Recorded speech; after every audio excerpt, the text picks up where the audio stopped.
cái này có gì đâu về hòa ra qua mà nó tu sĩ hòa ra qua mẹ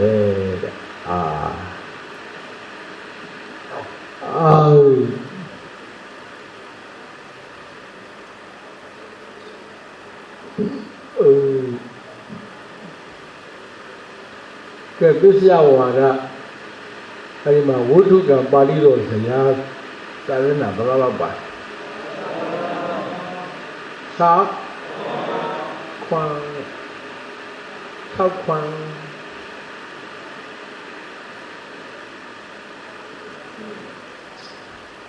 cái ở đó ngay rồi đi mà ra đây đi tới xe hòa ra Pali rồi vô thu cái gì đấy thì là thu ra lấy đi mà ra đây là bây giờ là sao để đi đâu vô cái bảo đi bây giờ này daha ज़्यादा वारा नवारा का अटूरू है bây giờ này daha ज़्यादा नवारा का टूरे तीन चार पन्चे कुछ तंबेदा ने तंबेदा नवारा का ले टूरे तीन चार म्याज़ो और इतिहास ने नित्या जारो रे टूरे तीजरा तीन चार का म्याज़ो का सकौं और बना सकौं ने चे Padisa wara ka piro tune atu bazada wara le pi twa le Padisa neya bazada le pyaung yong ma be Baya kaw do le sway yu phit tho neya hnit takwa phit tho ku sway yu phit tho neya hnit takwa phit tho lo pyaung a Naw ta ka tantatta tampayutta nawara Edi nawara ka le sawara Todda Thimcha ma yuk nan do twin nan ko tha yu ho yare yuk ma ho ya hu Bulu ne bulu Tantatta tampayutta nawara ko ho ro me he so ye eda Sawara Todda Thimcha de ka nan ko tha yu ho yuk ko ma ho ne de Sawara Todda Thimcha de nan ko be ho yare yuk ko ma ho ba ne de ho edi nawတစ်ချက်ကတခါNango da hobi do yogo mohone. Daya mo eri nawara ma nango da hodi ye zwe ya teja myazo 3 ချက်ပဲရှိပါတယ်။eri teja 3ချက်ကဘာတွေတော့ဆိုတော့ပြောပြီးသားပါတယ်လေ။ကိုအာကူရာပြာတော်ဘာတွေခါတွေပဝတ္တိနဲ့ပฏิတန်တေအဲ့ဒီဘဝတိပฏิတန်တေတော်မှဒီတန်ပြုတ်တဲ့တန်တတ္တကနံတတ္တပဲဟောတာမို့အဲ့ဒီဗျာဘဝတိရောပฏิတန်တေရောဘာပဲရနံတတ္တပဲရတယ်ရုပ်လုံးဝမရဘူးဟုတ်လားဒါမို့ကိုကြီးတို့ကတန်တတ္တတန်ပြုတ်တဝါဒကလည်းပဲပဋိစ္စရဲမှာကျုံးဝင်သွားတယ်အဲ့တော့ပဋိစ္စ9ချက်ထဲမှာကိုအကူဗျာမပါဘူးလားဒါရမလို့ကုလည်းလုံးဝတူအကူလုံးဝတူဗျာမှာကြတော့ဟိုပဋိစ္စမှာယုတ်နာ2မျိုးလုံးရောနေတောင်မှတန်တတ္တနဲ့တန်တုတ်တရားရောက်ရင်ဘာပဲရွေးဟော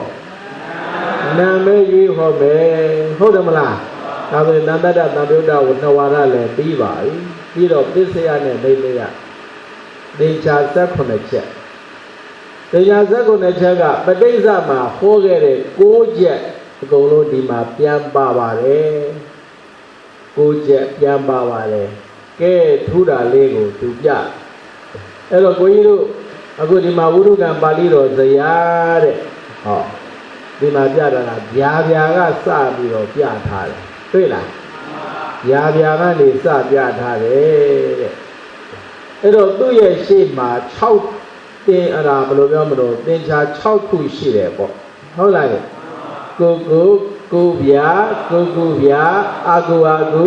ုဗျာအာကုဗျာတင်ချာ6ချက်အဲ့ဒီ6ချက်ကပဋိစ္စနဲ့လုံးဝတူတယ်ဟုတ်လားတူလို့ဟောပဋိစ္စက6ချက်ပြီးတော့ပါလာတော့ဗျာဟောဒီမှာနောက်တစ်ခါနောက်ဆုံးတစ်ချက်ကပါတော့ကိုဗျာအောက်မှာတွေ့လိမ့်မယ်ဒီမှာလမ်းကြည့်ကိုဗျာတွေ့လားအောက်မှာလဲအာကုဗျာအဲ့ဒီငကူကအောက်ထဲမှာရောက်နေလို့တကယ်တော့ပဋိစ္စရခဲ့တဲ့6ချက်လုံးပစ္စယမှာပြန်ဟောလိမ့်မယ်ဟုတ်လားဒါပဲပဋိစ္စက6ချက်ရရင်ပစ္စယမှာ6ချက်လုံး3ချက်ရရင်3ချက်လုံးဟုတ်လားအဲ့ဒီတိုင်းဟောပါလိမ့်မယ်ကဲကျန်တာတွေကဒါထူးတာတွေပေါ့အခုဟိုမှာရှေ့မှာ6ချက်ဆိုတော့ဒီမှာအားလုံးဘယ်နှချက်ဖြစ်ရမလဲဆက်ခွန်ဆိုမှတော့17ချက်ပေါ့တိုက်ဒီမှာရည်ကြည့်ပေါ့အကုန်လုံးဆုံးထိတာဘယ်နှခုရှိလဲ17ရှေ့ကကုသလပဒ3အကုသလပဒ3 6ဆိုတော့ပေါင်းတော့30ဟောကုသလပဒ3ချက်အကုသလပဒ3ချက်ပဋိစ္စတော့ကတော့ဗျာကတပဒတစ်ချက်သေးပဲမို့လားအခုဗျာကတပဒဘယ်နှချက်တော့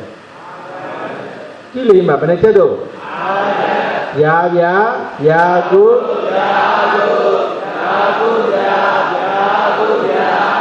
ဗျာကတပဒ5ချက်တွေ့လားဟောကိုကြီးတို့ဟိုမှာကပဋိစ္စမှာတော့ငါကုဗျာပဒတစ်ချက်သေးပဲမို့လားပါတယ်တော့ကိုဗျာဟုတ်တယ်မလား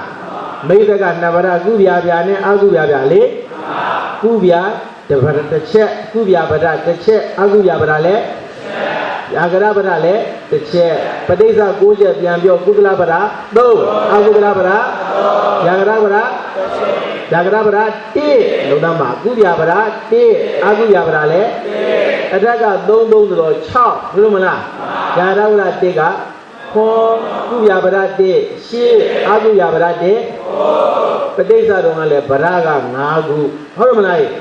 ဗရဝတဏက3ဆိုပြီးပြီးလန့်သွားရတာအဲ့လို6ချက်မို့လားအဲ့မှာကဗျာကတပဒတစ်ချက်တည်းဒီမှာ5ချက်ဟုတ်လားပဋိစ္စမှာကုဗျာပဒတစ်ချက်တည်းဒီမှာဘယ်နှချက်တော့တွေ့လားဟိုမှာကအကုဗျာပဒတစ်ချက်တည်းဒီမှာဘယ်နှချက်တော့ဒါပဲဟုတ်လားဟိုမှာကဗဒကတော့အကုန်လုံး6ချက်ကြီးပဲနော်မဟုတ်လေဗဒကတော့5ချက်ပဲကုသလဗဒအကုသလဗဒယာကတဗဒကုဗျာဗဒအကုဗျာဗဒဗဒကတော့5ခုချင်းတူတယ်နော်ပဋိစ္စလည်းဗဒ5ခုဟောဒီပစ္စယလည်းဗဒ5ခုဟောအဲ့တော့ကုသလဗဒမှာကဟိုမှာကဗဒဝတနာ3အကုသလဗဒမှာလည်းဗဒဝတနာ3ဒါကဗဒဒါကိုဗဒလို့ခေါ်တယ်ဒီကောပါရောရှေ့ကကိုဗဒနောက်ကကိုဟောအဲ့တော့ဗျာကတဗဒတဲ့ဗျာကတဗဒကသူ့အနေနဲ့တော့တက်ပေါ့သို့တော့ဗဒဝတနာနေနဲ့5ချက်ရှိတာမလားဒါကြောင့်မလို့ဗျာကတဗဒ5ချက်လို့ပြောတာဒါကိုဗဒဝတနာကိုကြည့်ပြောတာနော်ကုသလဗဒအကုသလဗဒဗျာကရဗဒကုဗျာဗဒအကုဗျာဗဒအပြင်5ပါးပြားရှိထို5ပါးတို့တွင်ကုသလဗဒကိုရှင်းစွာဟောတော်မူ၏ထိုကုသလဗဒ၌လည်းယာဟရကုသလဗဒဝဒါနဗျာကရဗဒဝဒါနကုသလဗျာကရဗဒဝဒါနဖြင့်3ပါးပြားရှိထို3ပါးတို့တွင်ကုသလဗဒဝဒါနကိုရှင်းအစင်းစင်းအိတ်တွေသွားမှာနော်အခုဒီမှာဗျာကရဗဒကဘယ်ဗဒပြီးဗျာကရဗဒလာတာတော့အာကုသလဗဒ5ချက်မှတ်မိတယ်မို့လား1ကုသလဗဒ2 3ယာကတဗဒ4ကုဗျာဗဒ5အာကုဗျာဗဒတစ်ခုပြီးတိုင်းဒီလိုသွားမှာနော်အဲ့တော့ကုသလဗဒပြီးရင်အာကုသလဗဒဟောအာကုသလဗဒပြီးရင်ဘာဟောမယ်အာကုသလဗဒကိုရှင်းဩတော်ဝေကြမဲ့တာဗျာကရဗဒကိုဟောတော်မူဒုဗျာကရဗဒ၌တုံတော်လီဒီမှာဗဒဝဒါနပါတော့ဗ Kurungaro Parawatana, the Chetemula. Oh, to Yagada Barana, Yo Bado, Yagada Parawatana,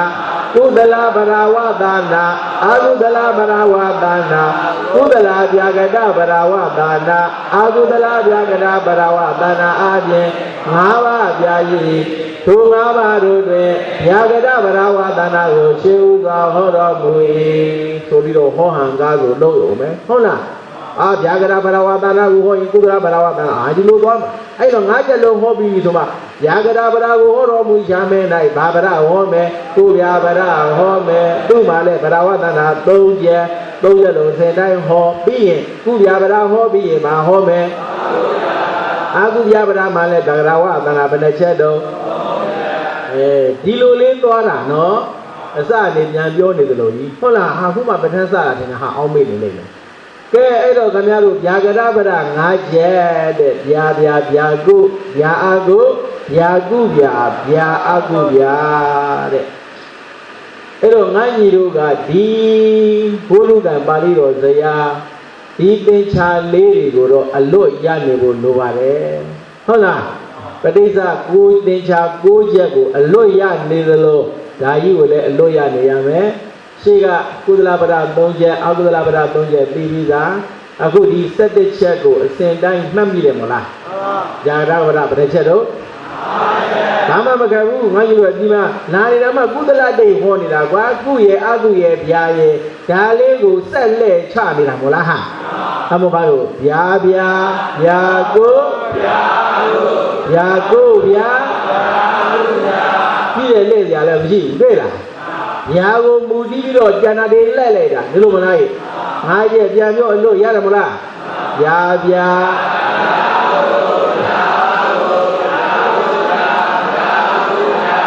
ကဲကုဗျာပဒ3ချက်တဲ့ကုဗျာကိုမူတည်လိုက်တာတွေ့လားကုဗျာကိုမူတည်ကုမူလက်ညာမူလက်ဟုတ်လားဟောနောက်တစ်ခုကသူကကုဗျာကြည့်တယ်အကုတော့မလဲတော့ဘူးကုလက်မယ်ဗျာလက်မယ်နှစ်မျိုးလုံးပေါင်းမယ်တွေ့လားအမို့ကိုဗျာကိုဗျာ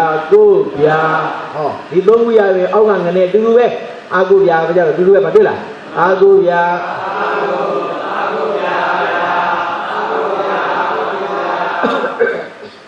ကဲမှတ်ရတာလွယ်ပါတယ်သင်္ချာ9ချက်ဒီသင်္ချာလေးတွေပြီးသွားရင်သင်္ချာကိုမှန်းပြီးတော့ပါဠိတော်တွေလုံးလို့ရပါတယ်တဲ့ဟောကဲအဲ့တော့ကိုကြီးတို့ခုဒီမှာရာဗျာကလည်းအခုဒီမှာဝိရုကပြထားတာကပုရိသတာနေတရာအတွက်ကစပြထားတာဒီဗျာမှာကပဋိစ္စနဲ့ဆိုင်တာသဟဇာတနေတရာဆိုင်ရလည်းမရဘူးလားပဋိစ္စနဲ့တူလို့မလို့ဒီထဲမှာပြမထားတာနော်တကယ်တမ်းကဗျာအကုန်ပြရင်ဘိုးတော်ကပဋိစ္စတုန်းကပြသလိုဟောပဝတ္တိရဲ့ပဋိသန္တိရဲ့ယုတ်တတရဲ့အဲ့ဒါပဲနေတရားသဟဇာတာနေတရားဟောဒါကဒီမှာပြနေတာဗာနေတရားပုရိသတာကိုကြီးတို့ပစ္စယဝါဒနဲ့နေတရားဝါဒအဲ့ဒီနှစ်ဝါဒကသဟဇာတာနေတရားပစ္စည်းပုရိသတာနေတရားပစ္စည်းရာကောင်းတာတွေကိုဟောမှာမလားအဲ့တော့ကိုကြီးတို့ဟိုပဋိစ္စတို့မှာဟောခဲ့တဲ့သင်္ချာ9ချက်လုံးကအဲ့ဒါဗာနေတရားတတ်မဟာဇာတာနေတရားဟုတ်တယ်လားဒါမလို့ကုသလပဒ3ချက်တူလို့မပြောတော့ဘူးအကုသလပဒ3ချက်အဲ့ဒါအတိုင်းပဲဟောနောက်တကဗျာကတပဒမှာပဋိစ္စနဲ့ဆိုင်ရမဟာဇာတာနေတရားနဲ့ဆိုင်ရပဝတ္တိပရိသန္တိယုတ်တသက်ဒါလည်းပဋိစ္စနဲ့တူလို့ဒီထဲမှာပြမထားတာနော်အဲ့ဒါလည်းပါတယ်တကယ်တမ်းကဗျာကတပဒစဆိုရမှာကအဲ့ဒီပဋိစ္စအတိုင်းပဲယာကတံဓမ္မပိစယယာကတောဓမ္မောဥပိသတိဟောသဟဇာတပဲကြလိုက်သဟဇာတဘာလို့ပိစယပဋိစ္စကယာပြာကိုတိုင်းမယ်ဆိုရမယ်နော်ဆိုလိုက်ပါလို့ဝိဘာဂယာကတံကရိယာယာကတံဧကံကန္တံပိစယတယောခန္ဓာစိတ်ဓာသမုဋ္ဌာနိသရူပံတယောခန္တိပိစယဧကောခန္တောသေရသမုဋ္ဌာနိသရူပံဝေကံနိပိစယတွေ့ခန္ဓာသေရသမုဋ္ဌာနိသရူပံပ Pari nane kande, Vibhaga Vyagana, Eka Gana Visaya, Tiyo Kanda, Kadada Sarupa, Tiyo Kande Visaya, Ego Kando, Kadada Sarupa, Vikande Visaya, Dvikanda, Kadada Sarupa, Kande Visaya, Odo Visaya Kanda. Sasu, Eka Mabuddha Visaya, Tayo Mabuddha, Tayo Mabuddha Visaya, Eka Mabuddha, Mabuddha Visaya, Dvi Mabuddha, Mabuddha Visaya, Siddha Buddha Narupa, Kadada Rupa, Upara Rupa, Paida Arada Buddha Nam, Uruda Buddha Nam, Eka Mabuddha Visaya, Tayo Mabuddha. Tayo Mabuddha Visaya, Eka Mabuddha, Mabuddha Visaya, Dve Mabuddha, Mabuddha Visaya, Upara Rupa, Andinya Ladana, Eka Mabuddha Visaya, Tayo Mabuddha, Tayo Mabuddha Visaya, Eka Mabuddha, Mabuddha Visaya, Dve Mabuddha, Mabuddha Visaya, Kadada Rupa, Upara Era Vyavya Tahazada Nedaya Sayaga Padezane Loa Ture. Holai, Ke, Akusa Vyama, Vanidiaro Vyama Nekuya, Tahazada Nedaya Leya, Purizada Nedaya Leya. Oh, Kudalabara don't yet, Abudalabara don't yet, Eraga Tahazada Nedaya Tata Payala,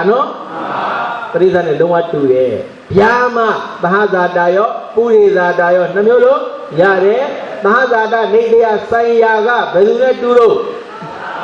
Wale, Padeza, do formula. Yama, Batazadayo, Purizadayo, Namuya, Bahazada, Sayaga, Pane together. Padeza, do who Ogera Mulaha. A good Yoro Dima Biada, Purizada, Nidia, Saya. Purizada Nedaya Sura, Kili, Pinyawala. Uru Purizada Nedaya, Udu Purizada Sura, Pisiga, Udu Yok Chauba. Pisio Banga, Tata, Winyana, Jamula. Sagu Uduna, Sagu Winyan, Piala, Gaya, Urune, Gaya, Winyan, Holai. Hola, Hadaya Udune, Manoda, Manowinyana, yeah. Eddie Manoda, Manowinyana, Malaku, Dore, Agu, Dore, Wiba, Gri, Yari Mabaula. Eddie died up. Can I don't want you? Don't have been charema. Hola, don't have been charema. Raping are weighing the same by Sagu Dune, Sagu weighing, Piala, Kaya, Udune, Kaya, weighing, Mayaula. Naraga. Eddie don't have been charema. Raping are weighing, Madaba, Janet. Hola, say they buy Hadaya Udune, Era Mulagua. Ke daya modima Vyavya Leji, Yagapa Purizada Nedaya Saya, Puranunga, Tahazada Nedaya Sayaga, Padezane, Tulu, Sogebi, Dodo Vyavya Bigala. Purizada Nedaya Saya, Molai. Koilu, Tahazada Nedaya Adi Awigada, Agile Bezi, Dora Necha Sawara, Ayomyu, Na Agong Yo Agomola. Na Agong Zomaro, Eddie Dema, Gwebeza Wing, the same about life. Palo Blue Saga Yerena Bezaya Sagu Wayana Saga Yerena Sura Saguru Yorano Saga Yerena Bezaya Sagu Wayana Sazu Pialabo Oda Wayana Gana Yerena Bezaya Gana Wayana Zewa Yerena Bezaya Zewa Wayana Kaya Yerena Bizaya Kaya Wiyana Ke Kodi Pali Ngaje Mula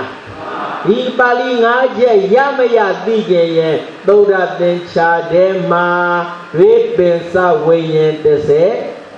Payame Payaya Babaye Pedu Doda Dencha La Ayubiya Pedu Nai Baye Gamanda De Omure Nai Moa Jendo Baye Boli Dande Namagala Leva Baye Zedala Yo Baye Dande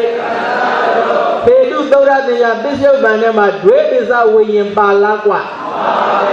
Mabaye Hodi Pali Ngaje Yaba Mala ပေါက်ပြီနော်မှန်ပါကဲဒါပထမ5ချက်ပင်စားဝုထုနဲ့ပင်စားဝိညာဉ်နောက်တကအဲ့ဒီအတဟဇာတဆိုတဲ့အကြီးလေးတွေစီသောရသင်္ချာထဲမှာနံအကုန်ရတယ်ဆိုမှတော့ရေပင်စားဝိညာဉ်တဲ့စင်မှာတပါကြံတဲ့ဝိပက်ကရိယာတွေလည်းမရှိဘူးလားသူတို့ကဘာဝုထုကိုမိမာတော့ဟာဒါကြောင့်မို့ကတော့ဟောတုံပစ္စယဝိပါကဗျာဂတာကရိယာဗျာဂတာခန္ဓာကဲဒါကိုမှတ်မိသွားပြီဒါကဘာနိဒယတော့ပုရိသတနိဒယကဲအဲ့တော့သုဒ္ဓသင်္ချာထဲမှာတဲ့ကုသိုလ်ပါရင်ကုသိုလ်ဆိုတာဘယ်ဝုထုကိုမိတယ်ဟုတ်လားဟောတုံပစ္စယကုသလခန္ဓာအကုသိုလ်ပါခဲ့ရင်ဟောတုံပစ္စယအကုသလခန္ဓာဝိပစ္စဝိညာဉ်30မှာတပါကျန်တဲ့ဝိပတ်ပါခဲ့ရင်ဝိပတ်ပါခဲ့ရင်သို့ဟောတုံပစ္စယဝိပါကဗျာဂတာခန္ဓာဝိပတ်ပဲပါတယ်ပြောနေတာလေကရိယာပဲပါတယ်ဆိုရင်ဟောတုံပစ္စယကရိယာဗျာဂတာခန္ဓာနှမျိုးလုံးပါရဲ့ဟောတုံပစ္စယဝိပါကဗျာဂတာကရိယာဗျာဂတာခန္ဓာဝိပစ္စဝိညာဉ်30ပါတယ်ဆိုရင်ကတော့ခုနအတိုင်းပဲမို့လားကဲအဲ့ဒါဆိုတော့ကိုကြီးတို့သဟဇာတသုဒ္ဓသင်္ချာထဲမှာနံအကုန်ရတယ်ကျုပ်တို့ကဗျာဗျာဟောနေတာမို့လားဝိပစ္စဝိညာဉ်30ပါလို့အိမ်မပါဠိတော်5ချက်ရတယ်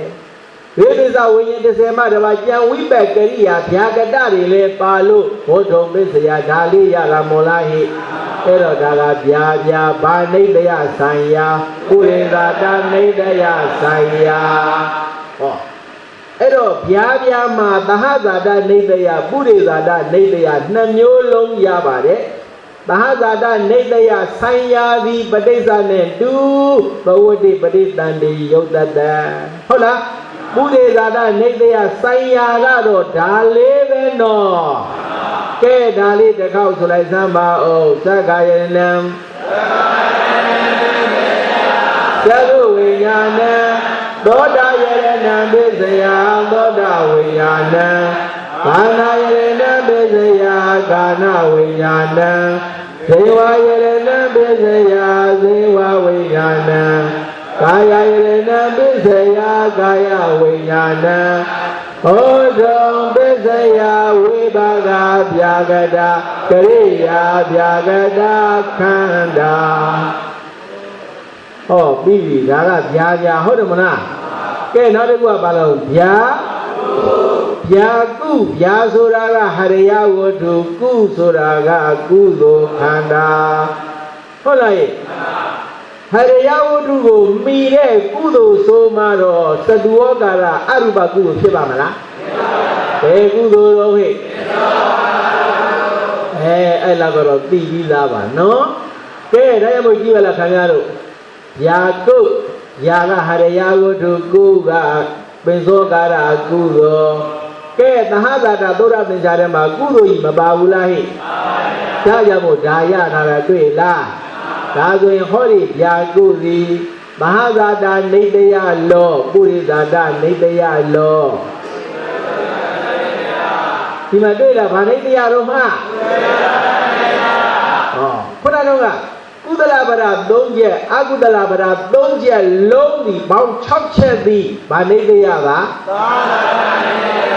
ဗျာဗျာသည်နိတယဘယ်နှမျိုးလုံးရအခုဗျာကုတို့ဗျာအကုတို့ကြည့်လိုက်စမ်းဟိဗာနိတယလား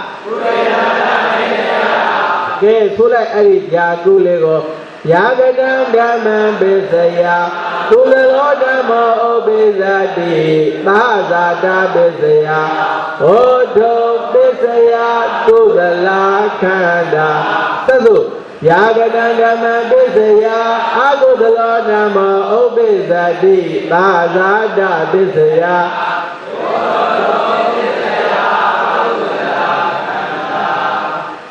ဝတ္တုံပစ္စယအာကုသလခန္ဓာဟော Yaguyo bya aguyo eri dejana kudi purizada neidayada yavadi Hariyavudugo amibyu chide Kudo agudo somaro pensogara kudo agudo bo Ke bya gu bya agu piro balo bya gu Now ga di kaung li ko hlan ji lai san ma neidaya tat myo de la nat myo la Nat myo mo la Hao di ma bya gu bya bya so de kaung li ka nat khu Hariya wutu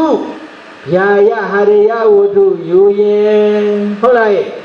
Hao now ga ba li be yu Ku be yu Ku be yu do hoi tai cha lai bro Odong Besaya Kodala Khanda Vyaya Mahabhogo Yuyen Holai Hori Vyaya Ga Sedeza Yogo Yure Mahabhude Besaya Seda Namodana Bali Lo Di Maji Di Kaung Li Ka Da Tu Lo Mo Pya Da La Hori Ji Nya Chin Li Ka Ba Ho Pyo Da Hoto Ne Ho Nyin Saung Pya Da Tu Ka Takku Poဟုတ်တယ်မလားဒီဘက်ကလည်းပဲနှစ်ခုပြတာမြင်းကောင်းဆိုမှတော့အစဉ်တိုင်းသွားပေါ့ဘိုးထုံနဲ့ကုသလခန္ဓာနဲ့မဟာဘူတေနဲ့အဲ့တော့ရှေ့ကဝိတုနဲ့ကုသိုလ်ခန္ဓာဗာနေတရားမဟာဘုံနဲ့စိတ်တသာယောဂဒါပဲဆိုဗျာကတံဓမ္မံပိစယကုသလောသာအဗျာကတောသာဓမ္မာဥပိသံတိသာဇာတပိစယဟောတုံပိစယကုသလခန္ဓာမာရုတေပိစယစေတသမုဒ္ဒါနံဥပံဟောဒီသင်္ချာကဘယ်လိုအမျိုးမှရမတော့ဆိုတော့ကြည့်လေကိုတို့ကလည်းပစ္စုပန်ပဲကြည့်ရမှာနော်ဟောဒီမှာတော့လည်းဒီတိုင်းပဲတော့ပစ္စည်းတကူယာကုသင်္ချာရမယ်ရသိခြင်းသုဒ္ဓသင်္ချာထဲမှာကုသိုလ်ပါရမယ်ဟုတ်တယ်မလားယာအကုသင်္ချာရမယ်ရသိခြင်းလည်းသုဒ္ဓသင်္ချာထဲမှာပါရမယ်ဟာပဲပေါ့ယာကုဗျာသင်္ချာရမယ်ရသိခြင်းပိသုဒ္ဓသင်္ချာထဲမှာကုသိုလ်ခန္ဓာလည်းပါရမယ်ကုသိုလ်စေတသာယုတ်လည်းပါရမယ်ဟုတ်ဘူးလားအဲ့ဒီပုံစံလေးတွေတော့ဒါမှမကပ်ဘူးဟိုပဋိစ္စတုန်းကလည်းပဲခင်ဗျားတို့ဘာလို့ဆိုတော့ပစ္စုပန်ပါမပါကိုပဲကြည့်ပစ္စုပန်ပါရင်ပစ္စည်းအလိုလိုပါပြီးသားဟဲ့လေအဲ့ဒီပုံစံတိုင်းကလေးသွားရမှာ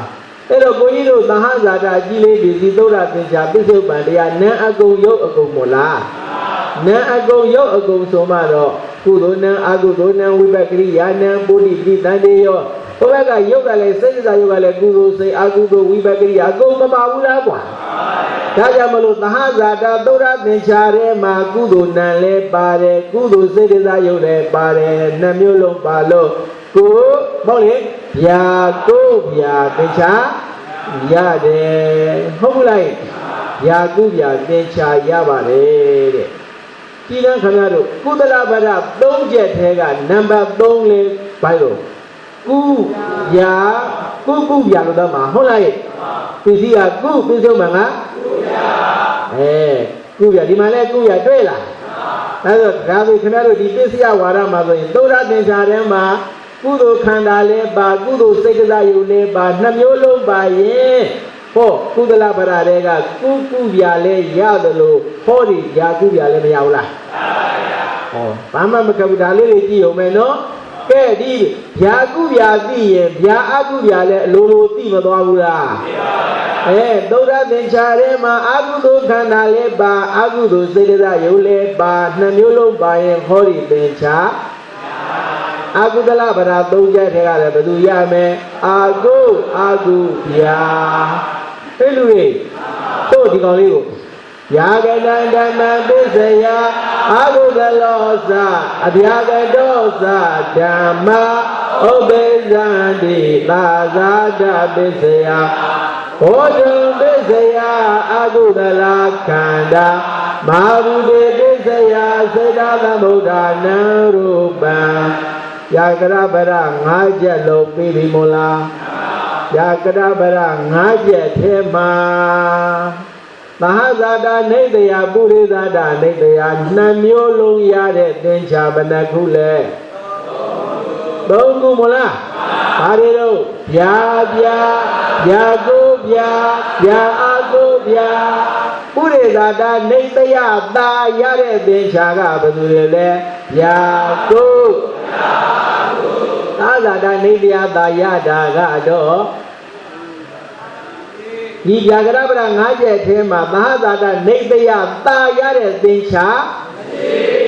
Gado Machino Loa Mali Wapsi, Megone Malamapia Bana Hanaro Machibu Jagarabra Naja Piduavi Di Jagarabra Naja Bel Tikanaro Jane Busy Guagu Lasha Piduavi Holai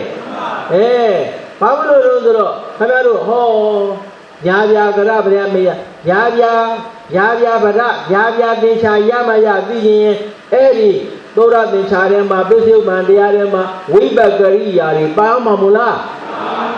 Wibagari Yari by Yavya Yame Yumulai Yagu Yago Nanyu Padesa Rumale Hori now by Bisu Banleve Gida Digo later by Dora Dincharema Hori now by Le by Didisha Yaramula Sego Gidia Malo Bagiro Now do I G now the Vegi Bo Holai Ke Yagarabara Naye not a Kubia Barabarajedo Kubia go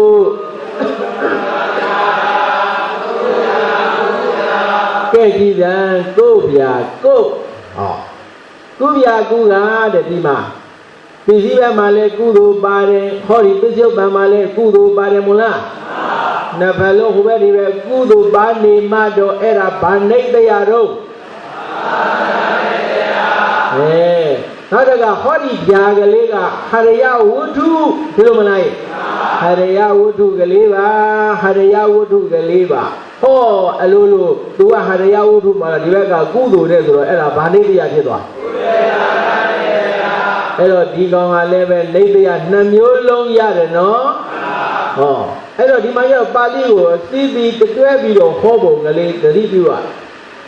Kudo, busy, Kudo, Bishop Bangudo, Kudo, Namakana, Leva, a changing Jedu Ramala. A changing Jedu Bulo, Paliro, say hot habo, Drella.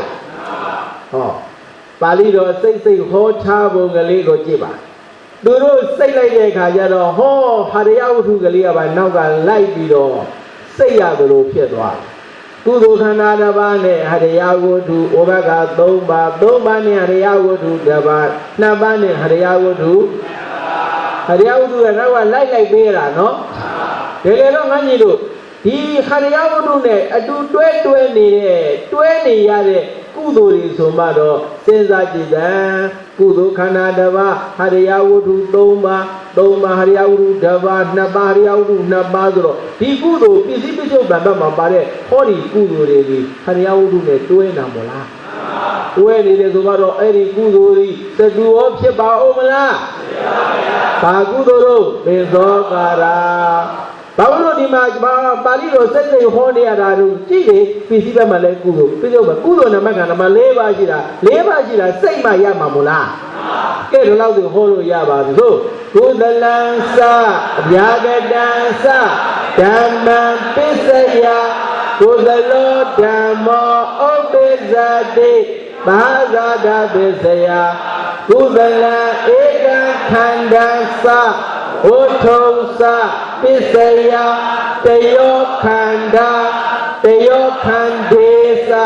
Otosa, Pisaya, Ego Kando. Ekandesa, Odonsa, Besaya, Ekanda. Tamili Dwala, Kudu Kanda, Kudu Namakana, Leva, Busy Bizoba, Abiala, a Chinchin, Jesu Budamo Palido, a say Quahola, no? A say Quahore, Haria Wudu Leva, a baby Dwade, Ya, Holai. Pido Bayo, Padesa, Bencha, Koja, Maida, Nabarale, Babula. 2 light. ဟောအဲ့တော့ဒါဆိုရင်ဒီကောင်းဒီဘာနိတယသာပတိစ္ဆာဤနောသောဟကုသလံသယာဂတံသဓမ္မံပိစယအဗျာဂတောဓမ္မောဥပ္ပဇ္ဇတိမဟာဇာတပိစယကုသလေခန္တေသမာဘုဒေသပိစယစေတသမုဒ္ဒနာရူပံကဲကုဗျာကုဗျာဗျာအဲ့ဒီနှစ်ခုကိုပြန်ပေါင်းလိုက်ကုဗျာကုဗျာဗျာအကုန်ပြန်ပေါင်းတော့ကုဗျာဟောတက်ကကုဗျာကုနဲ့ကုဗျာဗျာကိုပေါင်းလိုက်တာကုဗျာကြည့်လေဟုတ်မဟုတ်ဒီမဲ့ဒီကောင်ကကုဗျာကုမလားဒီကောင်ကပါကုဗျာဗျာနော်တေချာကုဗျာကုနဲ့ကုဗျာဗျာကိုပြန်ပေါင်းတော့ကုဗျာထွက်ဒါကကုဗျာကုကြီးဒါကြီးကကြည့်လေကုဗျာကုတော့ဟုတ်မှုလားဒီမှာဟောကုဗျာဗျာနဲ့ဒီကောင်တူတူပဲမဟုတ်လားဒါပဲဆိုလိုက်တော့ကုသလံသယာဂတံသဓမ္မံပိစယကုသလောသအဗျာဂတောသဓမ္မဥပ္ပဇံတိဘာဇာတပိစယကုသလံဧကံခန္တံသဝတ္ထုံသပိစယတယောခန္ဓာတယောခန္တိသဝတ္ထုံသပိစယဧကောခန္ဓာဒွေခန္တိသဝတ္ထုံသပိစယဒွေခန္ဓာကုသလေခန္တိသမာဘုဒေသပိစယစေယသောတာမေရူပံဟောဤကုဗျာပရ3ချက်ပြီးရင်အောက်ကအာကုဗျာပရ3ချက်လဲတူတူပဲလေဟုတ်တယ်မလားတခုရရဲ့ကျန်တာအလိုလိုရသွားတာနော်ကဲဒီကောင်လေးလည်းပဲဘာကဥပဋိစ္စတုံးကလို့ကြည့်ကုဗျာကုသူစုပ်ပါတရားပါကြီးတော့သုဒ္ဓသင်္ချာထဲမှာကုသိုလ်ပါလို့ကတော့ဟောဒီကုဗျာကုသင်္ချာထွက်ပြီမှန်ဟုတ်လားဥပမာငါကြီးတို့ဝိပါကသုဒ္ဓသင်္ချာဝိပါက၌အလုံးစုံသောဝိပါဘောဓိပရိသဏိနာမခန္ဓာ၄ပါးဝိပါပြုအပ်သောစေတသာယုပရိသဏိနာမသာယုဟုတ်သလားကျမ်းကျက်ပါဦးသုဒ္ဓသင်္ချာရအောင်လုပ်ထားပါသုဒ္ဓသင်္ချာမရရင်တော့ခင်ဗျားတို့ဘာအိုးကြီးရသူဖြစ်နေဟုတ်လား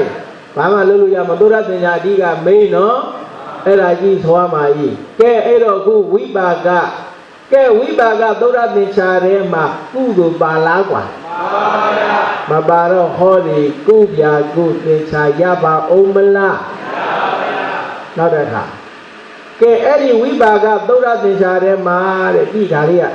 ကုဗျာဆိုတာဒီကောင်ကယာတော့ဟုတ်တယ်ဘာလေးတယ်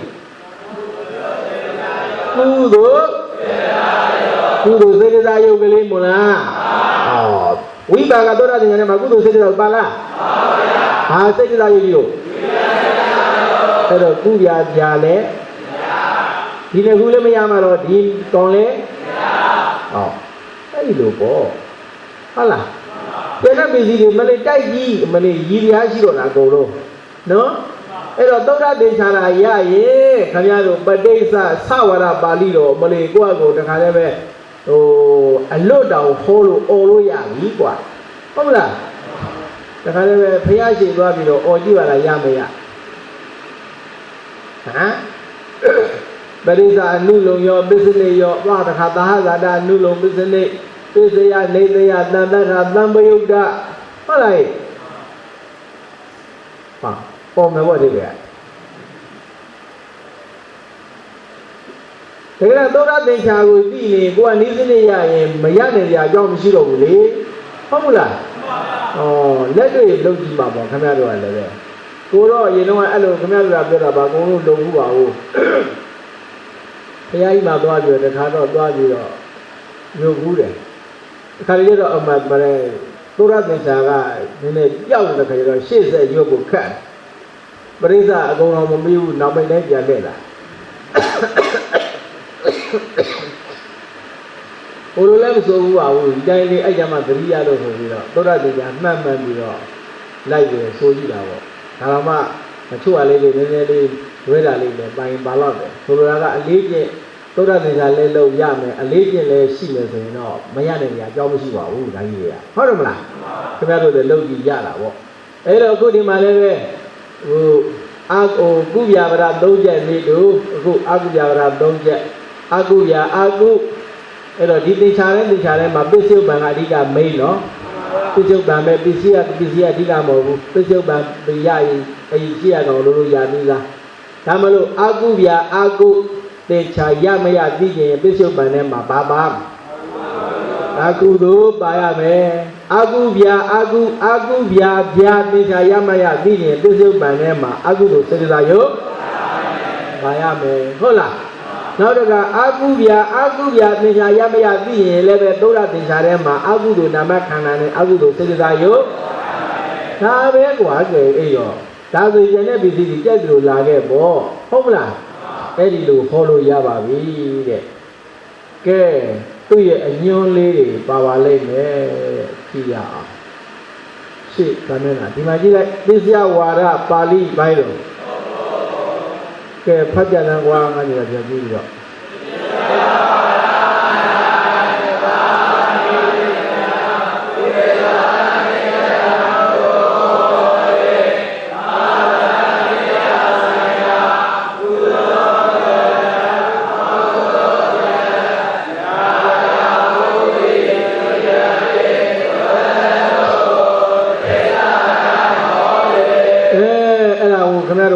ဇေယျကအဲ့ဒီကောင်တွေမပါတော့လို့ခြံထားခဲ့တာကိုသူပြောနေတာတွေ့လား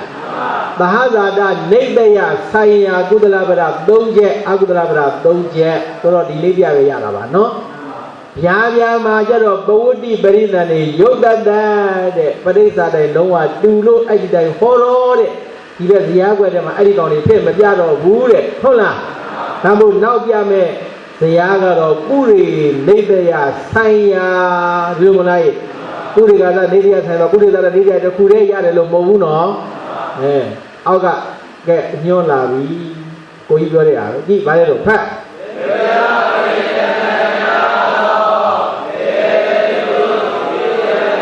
အာဒေဝနာဇာနာမေဃသူစီရောနာ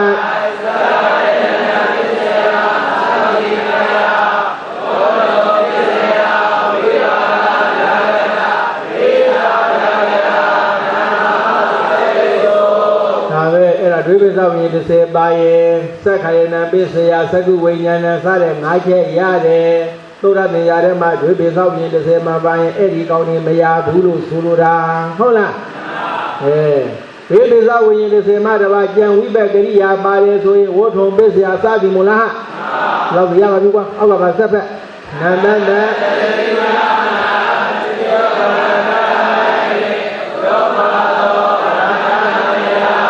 တော့ပြောကြမလို့အောင်သိရောပေါ့ကွာနံတတ္တပစ္စည်းများ၌ဆိုတာဥပမာအာရမဏအစသည်ခုနှစ်ခုနံ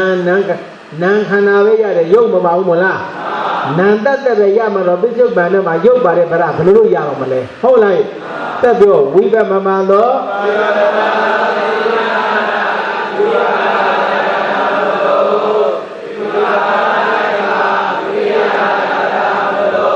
ကိုကြီးခုနကဆက်လက်ပြောပြီးပဲသုဒ္ဓသင်္ချာထဲမှာဝိပဿနာမခန္ဓာသာဒေဝိသဝိညာဉ်30မှတပါဝိပဿနာမခန္ဓာသာပါရင်ဟောထုံပစ္စယဝိပါကဗျာကရာကရိယာသာပါရင်ဟောထုံပစ္စယကရိယာဗျာကရာနှမျိုးလုံးပါရင်ဟောထုံပစ္စယခန္ဓာဒါပြောတာပါကွာဟုတ်လားသုဒ္ဓသင်္ချာထဲမှာကုသိုလ်ပါရင်ဝဋ္ထုပစ္စယကုသလခန္ဓာအာကုသိုလ်ပါရင်ဝဋ္ထုပစ္စယအာကုသလဒါသွားမှာပေါ့အဲ့တော့အညီတို့ကခုနတုန်းကသင်္ချာဝိရုဒ္ဓံဇေယမှာပြတာလား17ချက်ပေါ့ဟုတ်လားအဲ့ဒီကောင်လေးတွေကိုသင်္ချာလိုက်အားလုံးအကုန်လုံးရပါလိမ့်မယ်အရာကောက်ရနိုင်တဲ့ပုရိသတာနေတ္တယဆိုရင်ပုရိသတာနေတ္တယပစ္စည်းပြုဖြစ်တော့လို့ဆို ဟုတ်လားသာဇာတနေတရားဆိုင်ရာဆိုရင်တော့သာဇာတနေတရားပစ္စည်းကြီးပဲအဲ့ဒီလိုဆိုရမယ်တဲ့ဟောမိယာဝတ္ထုဝိပဿနာနဲ့ပရိသန္တိစာရတော့စွနေတူပတ်သောစသည်ဒါကအရာကောက်ဆိုင်ရာအတွက်ပြနေတာပါဟုတ်လားအဲ့တော့ပါဠိတော်အတွက်ငါညီတို့ခုမခတ်တော့ပါဘူးဘယ်ပစ္စည်းဘယ်ကောင်ပဲလာ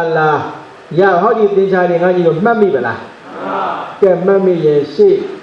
သဝရဗုဒ္ဓသင်္ချာတရားကွက်လေးပြောသာနဲ့နာ40 46ကဲ46အာဇေဝနာကြီးကြည့်လိုက်အောင်နော်အာဇေဝနာသင်္ချာဘယ်နဲ့ချက်ရလဲပေါ့အမနောက်ကသင်္ချာလေးကဖြောက်ထောင်မှဖြစ်တာတုံမှန်ချနေမှာကဲအာဇေဝနာတဲ့အာကုသိုလ်ဒွါရသာအတိတို့မဲ့မာကုသိုလ်မာကရိယာဒုတိယဒီဇောမေဂုကုသိုလ်ကရိယာမတ်လေးနမခန္ဓာတွေ့နော်ဒီငနဲ့အဲ့တော့ဟောဒီငနဲ့ကိုတဲ့သင်္ချာကိုကြီးတို့ပစ္စယအတွက်သွားမှာနော်ပစ္စယဝါရမှာသင်္ချာဘလောက်အဲ့ဒီစက်ခွန်ကိုတစ်ခုရင်ကြည့်မယ်နော်သင်္ချာစက်ခွန်ကုသလပရ3အကုသလပရ3ယာကရပရကုယာပရအကုယာပရအဲ့ဒီစက်ခွန်ကိုတစ်ခုရင်ကြည့်မယ်ဘယ်ကောင်နေရတယ်မရဘူးတဲ့ဟုတ်လိုက်ပဋိစ္စတုံးကပြောခဲ့တဲ့ဤတိုင်းနဲ့သင်္ချာတစ်ခုရမရသိခြင်းရင်အဲ့ဒီသင်္ချာအပပစ္စုပ္ပန်တရားသုဒ္ဓသင်္ချာတဲ့ပါမပါကြည့်ပါရင်ရတယ်မပါရင်အဲ့ဒီသင်္ချာမရဘူးလောက်ပြီးရောကဲကုကြည့်မယ်နော်ဒီတဲ့ကုသင်္ချာ၌ပစ္စုပ္ပန်တရားဘယ်လိုလဲပါဘူးလားပါပါကုရပြီဟုတ်လားကုပြသင်္ချာပစ္စုပ္ပန်တရားဘယ်လိုပါလားမပါဘူးတရားတော်ဟုတ်နောက်တကနံပါတ်3ကုယာပစ္စုပ္ပန်တရားကကုသိုလ်ဓမ္မကနေကုသိုလ်စိတ်ကလားကုသိုလ်ပါတယ်ကုသိုလ်စိတ်ကလားယောမပါဘူးအဲ့တော့ကုယာသင်္ချာရလားမရပါဘူးတခုပဲရသေးတယ်ရှေ့ဆက်သွားမယ်အာကုသင်္ချာပစ္စုပ္ပန်တရားအာကုသိုလ်ပါဘူးလားပါပါအာကုထွက်ပြီးအာကုသိုလ်စိတ်ကလားယောမပါလို့အာကုရမရ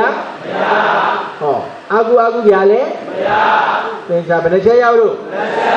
ရှေ့ဆက်သွားမယ်ပြာကြည့်မယ်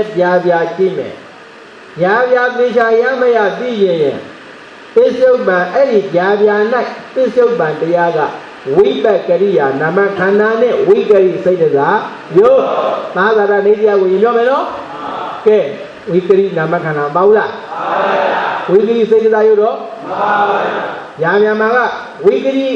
ကရိနာမခန္ဓာကလည်းဗျာပဲဝိကရိစိတ်ကလည်းဗျာပဲဒါမို့တစ်ခုရရင်ဗျာမထွက်ဘူးလားနာရလဲနာတတ်ရလဲထွက်ဝိဘဒုတ်တတ်ရလဲထွက်နှမျိုးလုံးရလဲထွက်လို့မလားအခုတစ်မျိုးတည်းဝိကရိနာခန္ဓာရတဲ့ဗျာမထွက်ဘူးလားပဝတ္တိတွေ့လားဟောပฏิသန္တိပါလိုက်ထဲမှာဒီထဲမှာပฏิသန္တိပါလိုက်မပါပါဘူးပฏิသန္တိခါမရတော့ဘူးနော်ဒါဆိုရင်ဗျာပဝတ္တိဟောဒါပဋိစ္စတုံးကအတိုင်းပဲရှိသေးတာနော်ကဲပုရိသဟဇာတနေတယပြီးပုရိသတာနေတယတဲ့စက်ကြီးဒီထဲမှာပုရိသတာနေတယရနိုင်တဲ့ဝိပက္ခရိယာတွေပါဘူးလားပါပါဘုရားဒွေပင်စာကြည်တယ်ပါလားမှန်ပါဗျာဒွေပင်စမပါသည့်ကျွဲစက္ခိုင်နာပစ္စယဆက်လက်၅ချက်မရဘူးနော်မှန်ပါဒွေပင်စဝိညာဉ်မတပါကြံဝိပက်ကရိယာမဟုတ်လားမှန်ပါဗျာအစဉ်တိုင်းပြောလာပါ့လို့အတိဒုက္ခမာကရိယာဒုတိယရီဇောမေဘုကိယာအဲ့ဒီကောင်တွေကဘေဝတ္ထုကိုမိမှန်ဟာရယဒါကြောင့်သူတို့တွေဟောတုံပစ္စယဝိပါကဗျာဟောတုံပစ္စယကရိယာဗျာခန္ဓာဝိပမပါဘူးနော်ဟောတုံပစ္စယကရိယာဗျာကတာခန္ဓာဒါကဗာနေကြတို့ဗျာသင်္ချာထွက်တယ်နော်ဗျာသင်္ချာထွက်တယ်သဟဇာတနေတရားဆိုင်ရာပဝတ္တိနံတတ္တကလေးပဲဟောမယ်နော်ပုရိသဇာတနေတရားဆိုင်ရာဘာလေးပဲဟောမယ် Bodho Besaya Kariya Vyagada Khanda Ke Kuku Agu Agu Vyavya Dongye Yavino Ke Aya Dejanga Baloya Duado Chao Kong Chidwavino Shikum Yao Nijabame Yaku Holai Yaku Deja Yamaya Diye Hodi Toda Dejarema Kudo Payame Tuzogara Gudu Paula Yaku Deja Yabi Holai Bodho Besaya Gudala Now the Ya Agu Deja Yamaya Diye Toda Dejarema Agudo Payame Paula Oh Ya Agu Penechaya Baro Ayo Go go ago ago ya go Api Yagada baraga ya go ya agu Noraga ya gu Desha Yamaya Diji Eri Desha Ma Bishu Bandayaga Kudu Namakana Ne Kudu Namakana Ro Pare Kudu Zilla Pala Eri Desha Tamala Ya Agu Yayo Jagara Bala Naje Tega Ship Don't Jet Tread Now Nature Metrabuno Wabi Ya Gu Honamana Kuyagu Desha Yamaya Diji Eri Kuyagu Desha Ma Bishu Bandiaga Baroi Kudu Babula Yabi Kwa Kuyagu Now the Kubya Bishu Bandiaga Gudu Sekida Yogi Yamana Kubya Yo Agu Miaula Alum Bowi Desha Beneche Kanjo Go Agu Ya Agu Kubya Agu Dave Kwa Janari Lai Oji Dave Te Kuku Be Oyome Hamula Ero Pari Hore Kamale Konaga Bia Lize O Tazada Ledia Sayaga Yabia Pawuti Galibe Yare Nandada Hodamala Pure Zada Ledia Sayaleve Haria Udune Gariya Be Pide Dweja Odo Besaya Gariya Yagada Bailo Kanda Libe Bo Pedui Amma Janari Jaya Kogo Logi Ero Dazoin Besaya Wara Nedaya Wara Palido Bibi Nganyidoa Chao Yan Logi the Lobao Hojibao Homeable Bobo Yuki Hello Camaro di Euro di Alae Di Batanga Kunyavai Live The Naila Jola Sarajing Aleve Warren Warren develop a pay Ubu Nia Nagro The Gerana Warren Dola Mobu Eddie Konaroma The red Nayas or the Lava of Nitiba The Lama Doba the child. Honora, the better Joe, the Gerana Yabon Nay or a blouse in Israel. Yabon Chaucer your leader, the Tanga. Chaucer your leader. Kilu Mangero, Mohammed down my leg head on. They Gamaro. Then through Batanchare, seeing up a love jarron, so Nala Laya. Eddie Nala Leve, Canada do a decent Kumanga, Eddie Monaya Tonana. Nearly 9 nayi 6 nayiတစ်ချိန်လိုက်အဲ့ဒါညဝါပြီးရင်ဘုရားဥဒ္ဒပြီးရင်တခါညဝါတခါတနာရီပြန်လိုက်ဟောတနေ့ကိုညဝါ2ချိန်ချအဲ့ဒီညနေရချပြီးသားညဝါကိုညနေညဟောမအောင်ညကြတဲ့ကထပ်ပြောတနေ့ကိုအဲ့ဒါပဋ္ဌာန်း2ချိန်လိုက်ရလားအဲ့ဒါတော့မဘယ်နှလား9လပေါ့ဗျာ9လဆိုတော့ဘယ်ကျတော့အဲ့မှာဒီကလည်းနီးစလေးကလည်းကောင်းတယ်ပေါ့ပဋ္ဌာန်းအဲ့လိုက်တဲ့ချိန်လေးပဲကျန်တဲ့ချိန်မှန်းကြည့်တိုက်တဲ့ချိန်လားဒီအမှတ်ကတော့အမလို့အများကြီးရဟုတ်တော့ခဏချလည်းပဲသေးသေးလေးအကြာကြီးပဲဒီပေါင်းများဆိုပြောလဲရတဲ့တနေ့နဲ့ချိန်မလိုက်မနေရဟောအဲ့တော့ခုခင်ဗျားတို့က2လပဲချတယ်ပြီးတော့လည်းပဲတစ်ချိန်နဲ့လေအဲ့တော့နည်းနည်းလေးတော့အာရုံစိုက်ရမယ်ပေါ့ဆိုတာကပုံမှန်ဆိုလဲဆိုရတယ်လိုက်ယုံတဲ့ကိုပြီးရောပညာဒီပဋ္ဌာန်းစာဝါဘာမှပြလို့ကြမလို့ကြိုက်တဲ့တစ်ချိန်လားရှိတဲ့အမှတ်ကတော့80 80တော့ပါလေးဟောအဲ့လောက်ထိပဋ္ဌာန်းရဲ့သဘာဝ ကြာလေးလိုက်ကြာလေးစုထားမှလည်းသင်ပြေတယ်ပေါ့ပြောနေတာကနားတော့လေဟေးဆိုမနာဘူးဟေးပဲတကယ်ဖြေတဲ့ခါကျတော့ဒဝေသဝါတွေဖြစ်တတ်တယ်နော်အဲ့တော့ငါကြီးတို့ပြန်ပြီးတော့လေဆိုကြပါအောင်ပေါ့အဲ့တော့မနေ့ပြန်ကြတော့ငါကြီးတို့ပါဠိတော်ဒီပါဠိတော်တော့ခါကြီးငါကြီးတို့သာဇာတမနေ့ပြန်တော့អော်ရမယ်နော်ဘယ်ကအစអော်ရမယ်လဲဗျာဗျာကစអော်ရမယ်ဗျာဗျာကလည်းပဲသာဇာတနေတရားဆိုင်ရာစអော်မှာနော်အဲ့ဟာနေပြီးတော့ဘယ်ဒီអော်မလို့ဆိုတော့ကုဗျာပဒ3ချက်အကုဗျာပဒနောက်ဆုံးအကုဗျာပဒ3ချက်ကိုတော့ခြံထားလိုက်ဟုတ်လားအေးသူကကုဗျာပဒ3ချက်អော်ရင်တူတူပဲလေအဲ့တော့ဒါကအဓိကခင်ဗျားတို့ရကိုရနေရမှာဒါရရင်ကျန်တာတွေကသုဒ္ဓသင်္ချာကိုကြည့်ပြီးတော့ဆိုရုံပဲမို့လားမနေ့ပြင်ရောက်ရင်အဲ့ဒါអော်မယ်ပြီးရင်အရာကောင်းမယ်အရာကောင်းကလည်းပဲမထူးဘူးတည့်ရပြောရုံနဲ့ဒီကုန်းချုပ်တယ်ပေါ့ဆဲကြွတော့လို့ရ